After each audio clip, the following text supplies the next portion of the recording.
Greetings and welcome to General Services Public Works Committee. I have Councilman Miller, Gookin, and myself here today. And first up today. Dang, sorry. You got on me I for need saying to good sleep morning. in more. It's a little Bill gloomy Greenwood out. from Parks and Recreation. Welcome, Bill. Good afternoon, everybody. So you've heard me before talk about pickleball and how popular it is. And you How can much see you love it. Do you love it, don't you? You love it. I don't play as much as I probably should. How about you? I'm not old enough to play yet.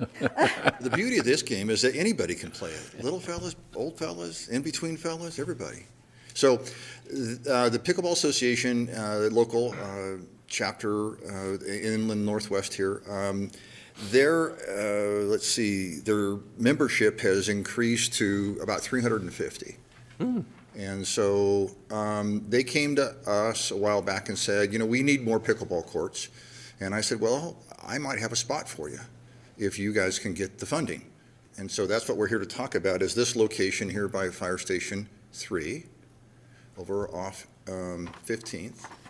And the agreement states that they will do all the fundraising, and we'll work with them and help them with the building part of it as far as construction goes and some oversight. I spoke with Chief Gabriel, and this site just south of the fire station was intended for overflow parking years ago when we put this together. He doesn't have any need for overflow parking, so he's okay with us utilizing this little bit of grass. Hopefully there's some trees right along this edge that we would keep. There's one here we might try and move. We might lose a couple over here. The courts would go in this area. We would keep the irrigation system active to water these shrub beds and trees there. And I don't think we want to put any trees in and around the courts, given the fact that what we experienced at Northshire Park, we had some Scotch pines that really damaged the courts that were on the northern edge of that court years ago. I've since years ago removed them, but the damage had been done to the courts already. So we're trying to keep the root systems away from the courts themselves. All right. Questions? Kiki?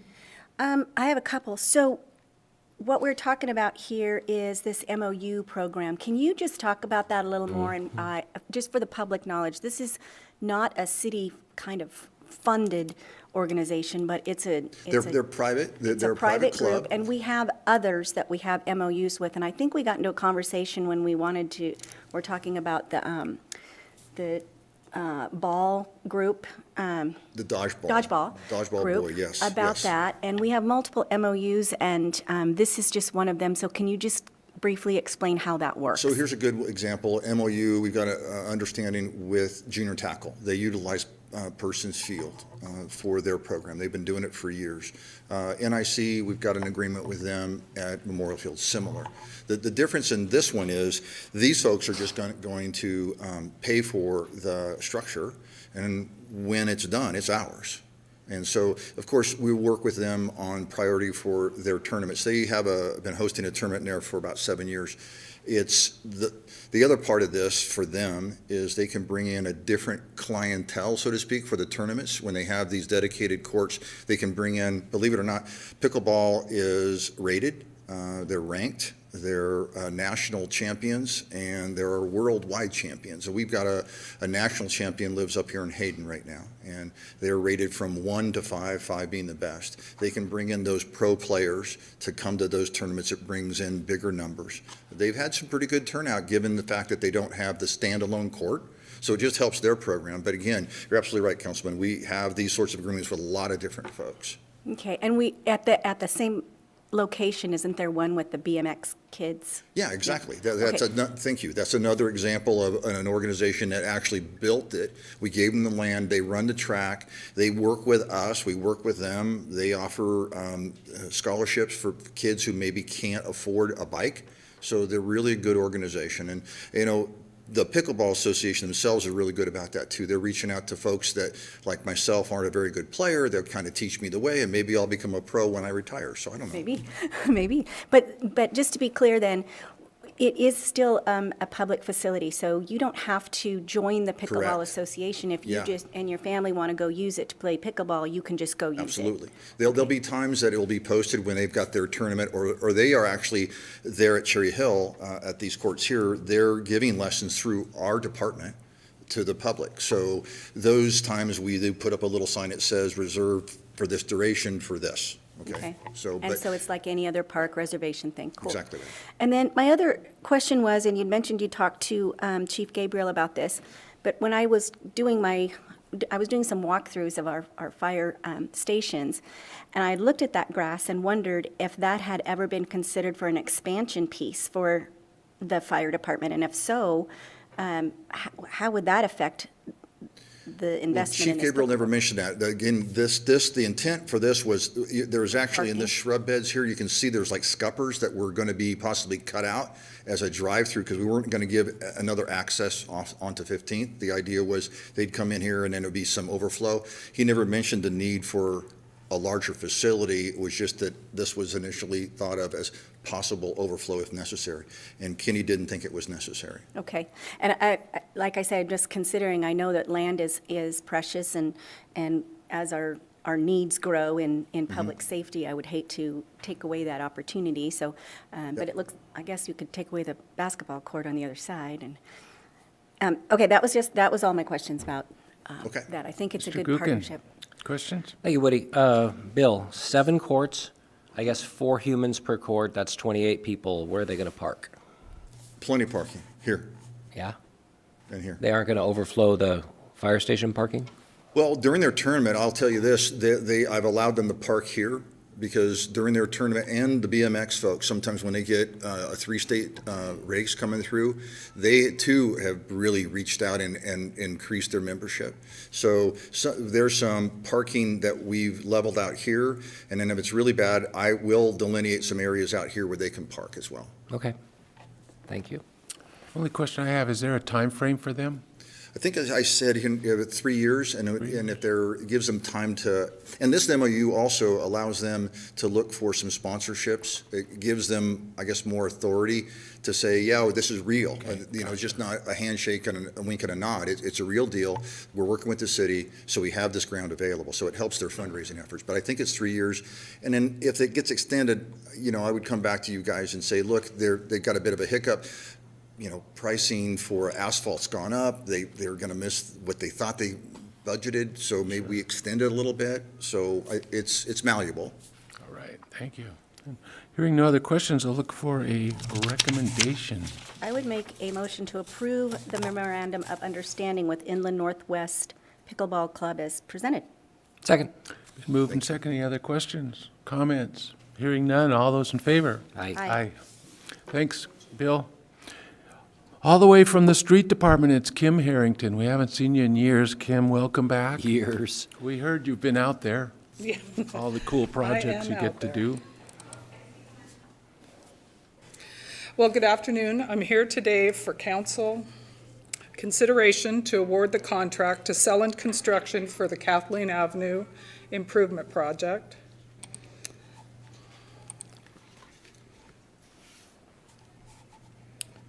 Excuse me. This project will take place on Kathleen Avenue between US 95 and Government Way, and will enable an additional left turn lane for southbound traffic from US 95 to be utilized.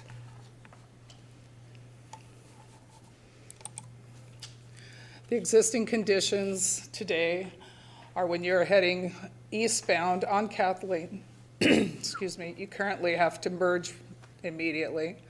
And in the westbound lanes, you can see where we're missing some sidewalk accesses.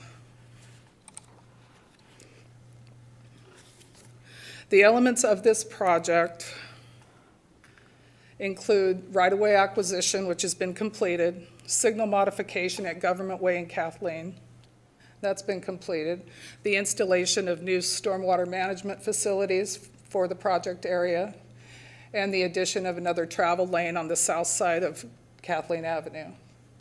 The sidewalk gaps will increase pedestrian safety while bringing the whole project area into ADA compliance.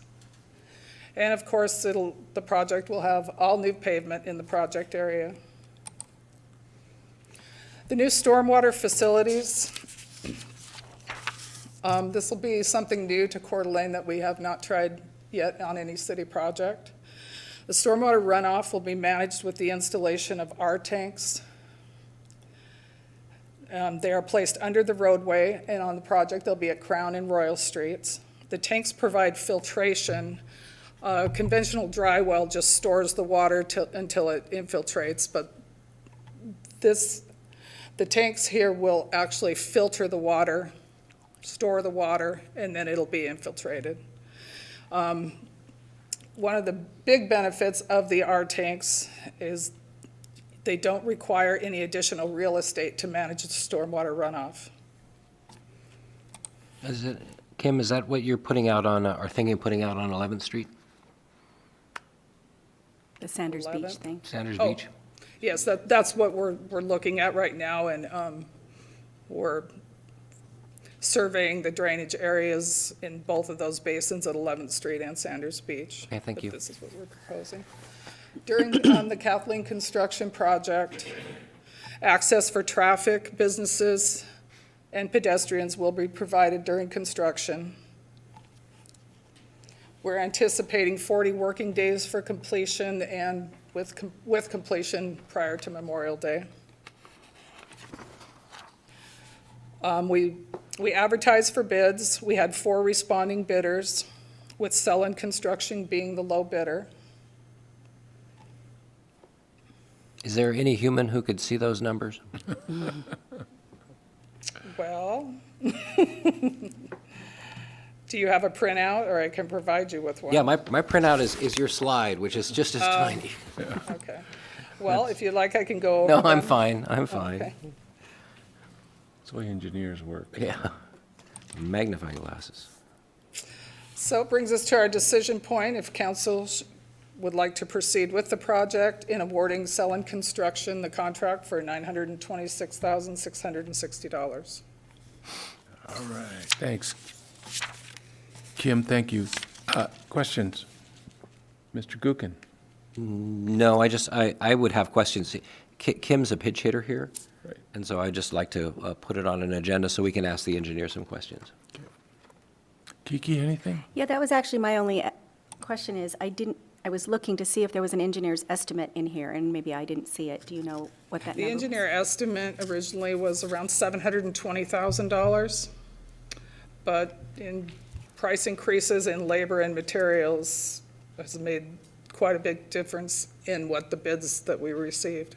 The bids were all notably, from I can see in the totals, pretty close together. There wasn't a Yes. real big disparity, so I think that reflects the price increases you're talking about, but that's all I was looking for. That's it. I've got one. Does this, when this is all done for almost $1 million, that covers stormwater? Is stormwater part of this bid? No, stormwater's not part of the bid. The drainage utility will be funding the new R tanks. Okay.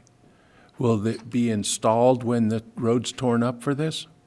Or does it? it's a They'll be whole nother- installed prior to the road work. We're hoping to begin that. We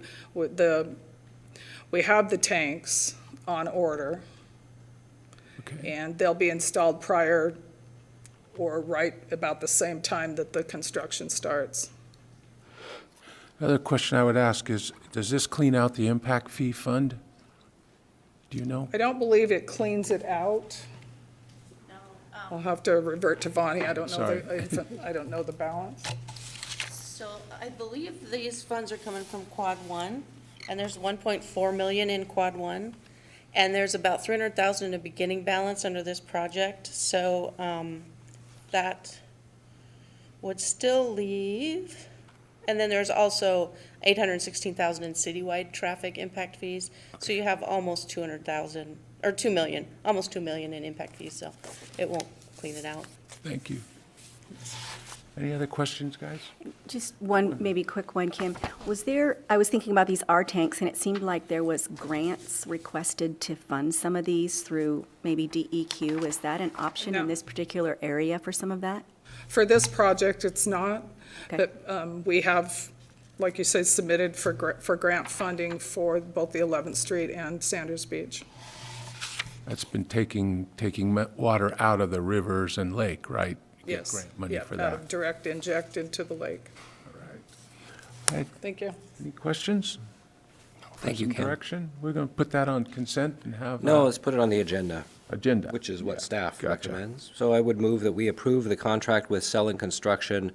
Actually, I would move that we recommend to council to approve the contract to Selling Construction for Kathleen Avenue Improvement Project in the amount of $926,660 and set that on the next convenient agenda. A second. So is that clear? Yeah, we're just going to move it forward. Okay. All those in favor say aye. Aye. Moving on, one of our favorites, Harbor Center.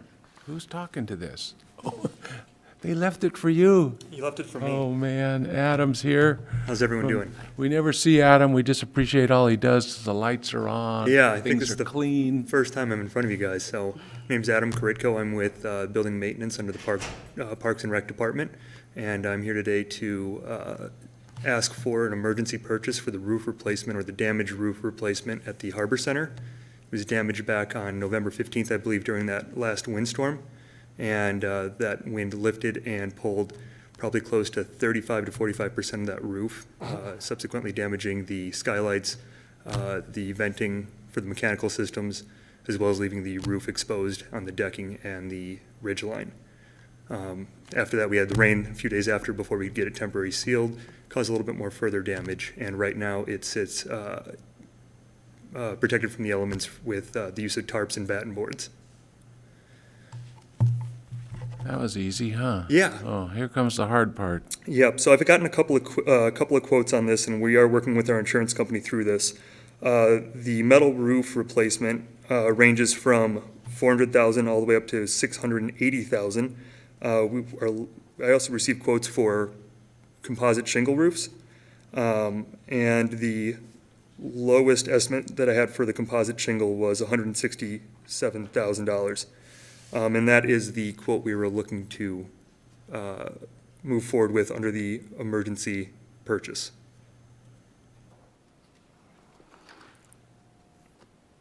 Any questions for Adam? Yeah, Adam, this is insurance money then? It is insurance money, yep. Once we select and approve a quote, the insurance company will provide the funds to cover the cost of the replacement roof. Yay. So then there's only, oops, sorry, Good. I didn't mean to cut you off. No, you're fine. Then there's only a deductible amount that Yeah, actually comes. $5,000 is my understanding is our deductible amount. And that comes out of your department budget? Yes. Okay. I'm having a hard time picturing this. No pictures. I'm having a hard time picturing the roof of this building and where. Next time we need damage photos. We need Yeah, damage I'll bring them photos. next time. Yeah. Actually, this is supposed to be they want to put this on the agenda, so when you come back to council, can you get some pictures? Absolutely. Yeah. So I have a couple of bigger questions. So this is a sewer building, is that, Troy, you here? This is the sewer, wastewater owns that building, yes? General fund owns a portion of that building as well. And So Okay. we have it as a dedicated account. Okay. The other question is, U of I's there, do they carry any part of this? University of Idaho does not have any insurance on the building. That would be the owner of the building. We've checked with them. They do have content insurance. They have reallocated all of their classes from there since we are in a state of disrepair. Not anything due to Adam. It's just when water infiltrates, they've been in there and cleaned it out. Adam has done a yeoman's job in getting this building tightened up to the point that it could. So really, your decision in this is going outside the bid process so that we can get that roof lined up, get materials ordered, and as soon as the weather functions correctly, we can get a new roof on it. I'd also like to add that the building department for the city of Coeur d'Alene has looked at the shingles that are proposed, And this is a fairly high-tech, wind-resistant shingle that has a metal tab, Nailing strip, correct. nailing strip in it as well, So it's a Council President. 50-year roof with a 130-mile wind rating. And so what happened to the roof that made it, and we've been through windstorms before, this is like a 1985 building, 84? Had you ever had has it ever had roof problems before? Not that I know of, no. But the wind does move down along that river at a pretty quick pace, and I don't know if there was a microburst or something like that that would have caused it. But I mean, none of the other buildings surrounding that area, the wastewater plant or anything, had any significant damage. The Harbor Center seemed to have taken the brunt of that. So you're comfortable with what you're going to do will overcome what happened? Yes, yes, and with the composite roof as well, it makes maintenance and repair that much easier. The steel roof that's up there, I believe, is 30-foot sections of corrugated steel, so getting those on or now off and then back on would be an obstacle within itself. So with the composite roof, shingles that lift or raise or down the road would be more easily repaired. All right. Any other questions, you guys? I look for a motion. Thanks, Adam. Thank you. I'd make a motion to declare an emergency pursuant to Idaho Code 67-28081A to authorize the Building Maintenance Department to order materials and hire a contractor to replace the damaged roof at the Harbor Center without the need to seek formal bids. Second. Been moved and seconded. All those in favor? Aye. Aye. On the agenda. All right, all the way over from the money pot. Welcome over, Bonnie. Thanks. Good afternoon. Thank you for this opportunity to present to you some highlights of what the Finance Department does and is responsible for. If at any point you have questions or comments, please stop me. And we're going to start with the mission statement of the department, which is to provide exemplary services to our customers, properly record the city's financial activity, and to maintain respect, fairness, trust, and integrity. The Finance Department's main obligations are to safeguard city assets, maximize revenue, and provide accurate, timely, and complete financial reporting. The organizational chart for the Finance Department includes 8 full-time positions and a city treasurer. The city treasurer position is required for all cities by Idaho Code and is currently being filled by Troy Tymason, who is also the city administrator. The department is made up of a comptroller, accountant, a payroll coordinator, an accounts payable position, a lead utility billing specialist, and 3 utility billing specialists. Not only does finance have over 19,000 external customers, we also support internal customers. As you can see, this includes every department in the city. Finance receipts all funds that come to the city, some of which filter through other departments. Finance processes payroll for all city employees and pays all of the department's invoices. The department also tracks all city assets and grants, as well as providing financial reports and budget preparation and tracking. This slide gives a brief overview of the larger functions of the Finance Department, which include cash receipting, customer service, utility billing, accounts payable, accounts receivable, payroll and benefit payables, accounting and financial reporting, budgeting, the annual audit and special assessment tracking, and billing, along with annual billing for the Downtown Association. The Finance Department processes all of the city's cash receipting for all funds and departments. This includes electronic payments, credit card transactions, checks, and cash. Payments are received in person through the mail and also through the city's website, as well as electronically. Some things that can be paid for online include recreation programs, park reservations, cemetery lots, building permits, business licenses, and utility payments. All of these payments, whether in person, through the mail, or online, are processed and recorded to the correct revenue line items by the Finance Department. Each day, these entries are balanced to the cash and checks that have been collected, and a bank deposit is completed. Electronic files are also balanced daily to the bank and also to the postings in the financial software. Customer service is a very important part of what the Finance Department does, and our goal is to provide exceptional customer service. I believe our team is very good at this. With the exception of various renters, the majority of Coeur d'Alene's residents will need to speak to someone in the Finance Department at some point, usually when they set up their water, sewer, and garbage services. Citizens' interactions with finance may be the only interaction they ever have with the city, making it imperative that this be a positive experience. The Finance Department receives 600-plus phone calls a week and has over 100 in-person contacts. Electronic payment files of over 4,000 transactions are processed monthly, along with 5,200 credit card transactions, 8,000 checks, and 400 cash payments. Next up is the utility billing function. The Finance Department bills monthly for water, sewer, garbage, streetlights, and drainage. Over 19,000 bills are generated and mailed each month. Late notices are sent out when accounts remain unpaid.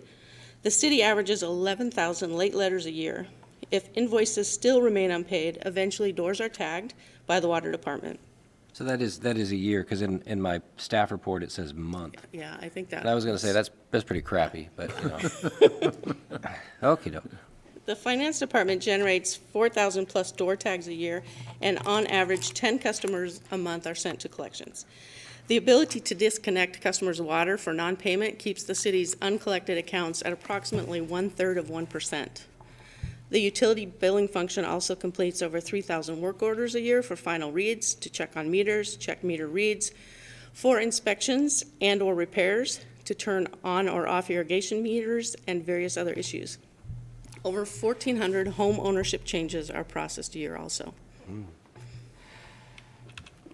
Accounts payable. All city purchases are processed and recorded through the Finance Department. Accounts payable touches every invoice and verifies proper authorization and audits for reasonableness. Accounts payable processes approximately 17 invoices a month. Purchases are also made using purchasing cards.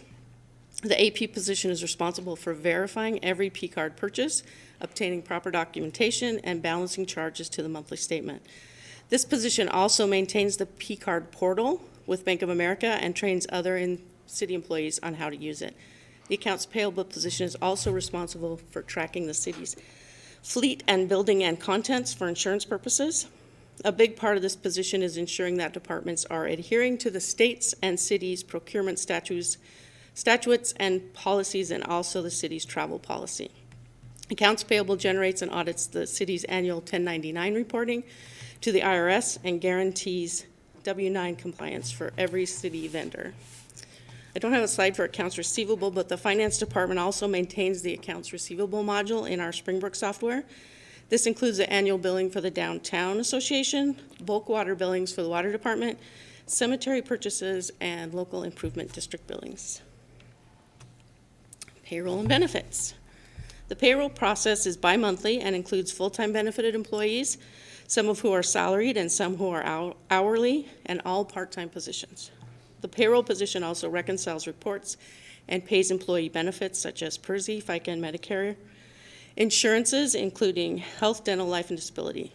The city offers numerous payroll deductions for employees that also need to be reconciled and paid, including federal and state income taxes, 401k and 457 contributions, a cafeteria plan, AFLAC, employee paid life insurance, and association and union dues.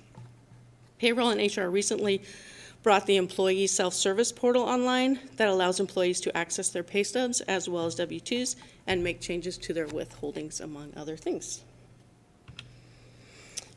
Accounting and financial reporting. All of the before-mentioned functions create transactions that flow into what is called the general ledger.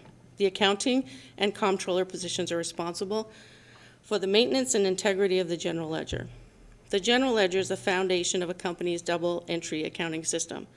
General ledger accounts encompass all the transaction data needed to produce an income statement, balance sheet, cash flow statements, and other internal and external reports. Governmental accounting incorporates fund accounting, which is different than reporting on a single business with one general ledger. Governments tend to have restrictions on how certain revenues can be spent, and in order to ensure the integrity of these funds, governments have many different funds or separate businesses. Each of these businesses have their own income statement, balance sheet, and cash flow statements.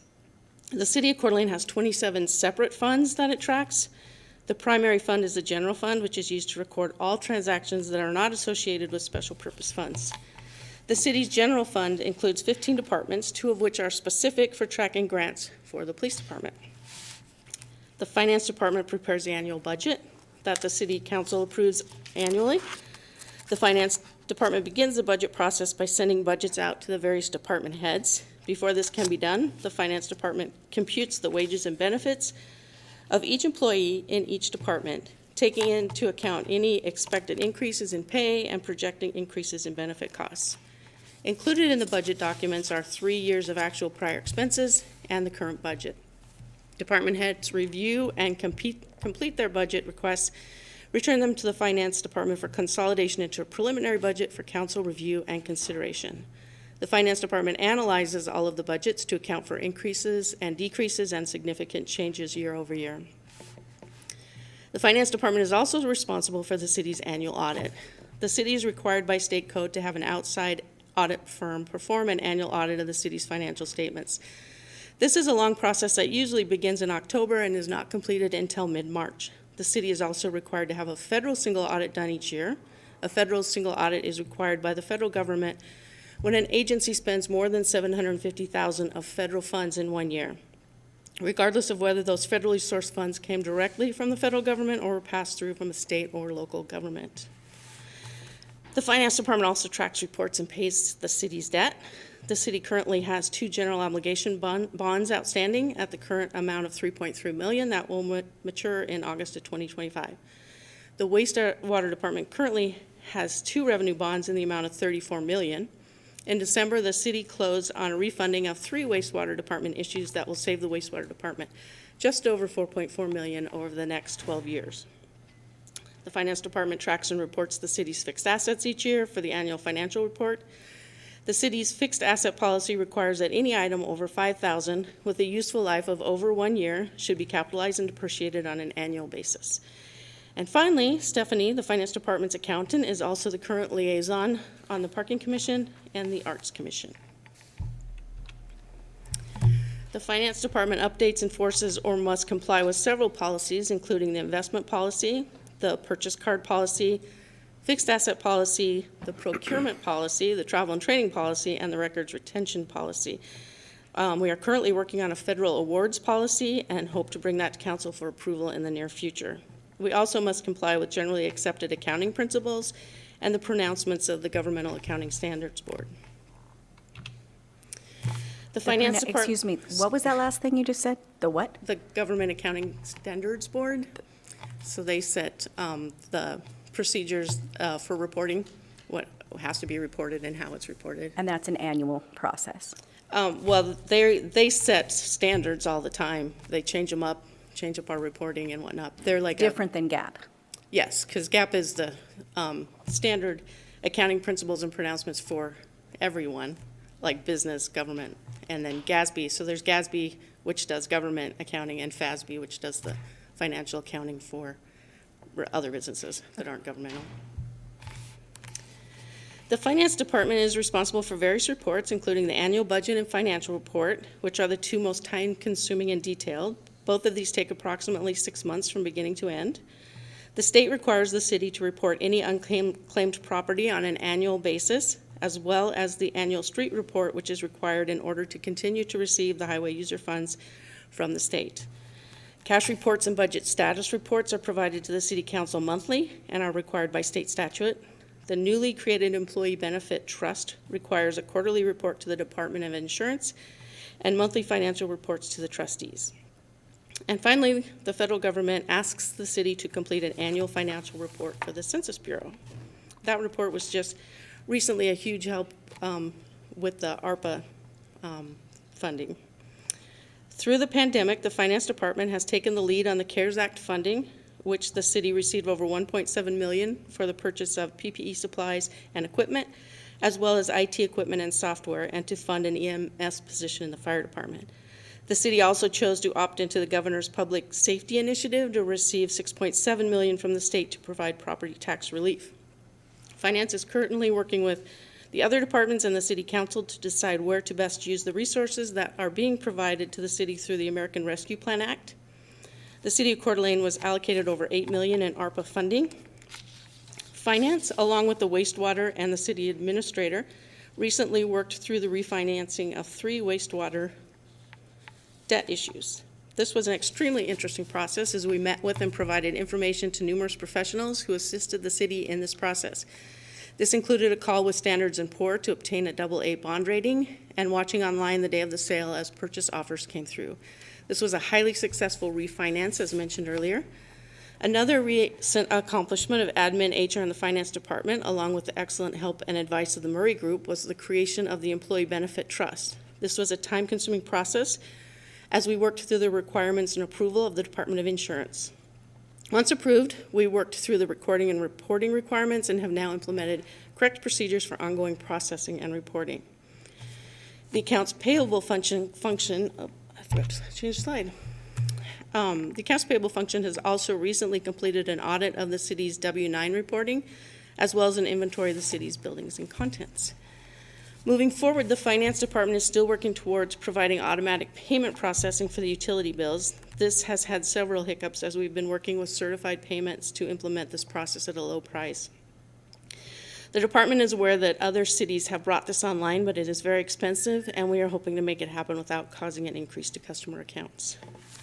We are also working to update policies and to bring forward a few new policies, including a grant procedures policy.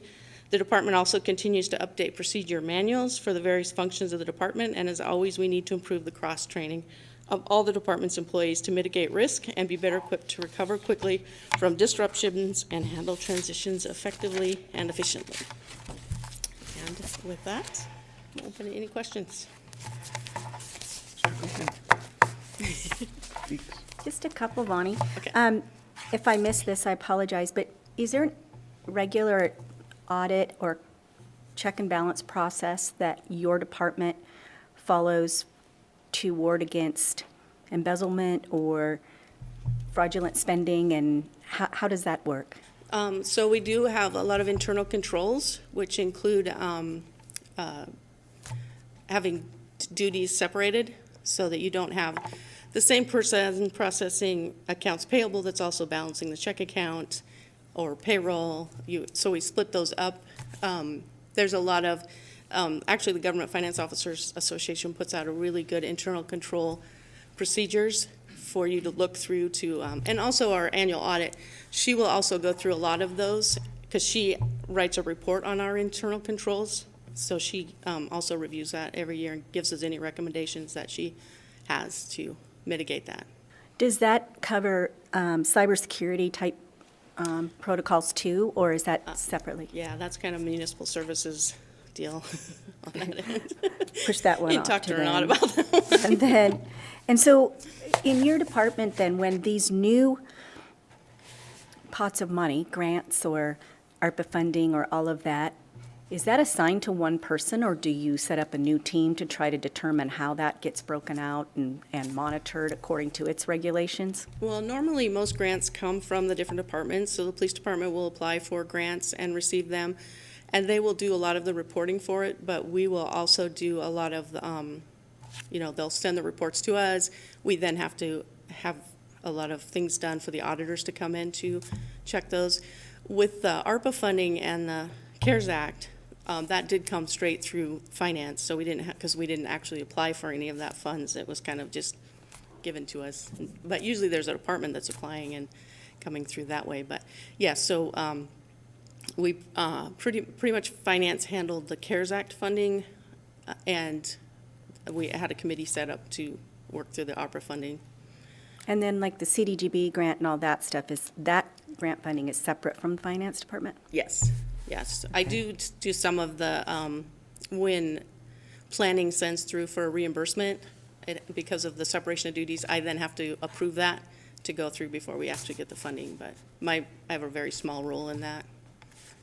Okay, and then one other thing, and this may be just for clarity, but I think sometimes our citizens think they can call the finance department and change their water bill or their whatever, but just for clarity, what you follow are resolutions that council passes as to what those rates are that you bill. It's not your department that does that based on anything. It's by those approved rate schedules for anything that you bill. Correct, yes. Just double checking. Thank you. That was very informative. Appreciate it. I have just a couple comments. Staff, how many people are doing all this? 8. 8. It's been 8 for a while, hasn't it? It's been 8 for a long time, yes. I was thinking about all the rules and regs that are changing all the time. You guys have these checks and balances and reports, and I've never quite seen this presentation like this to kind of, it almost seems overwhelming.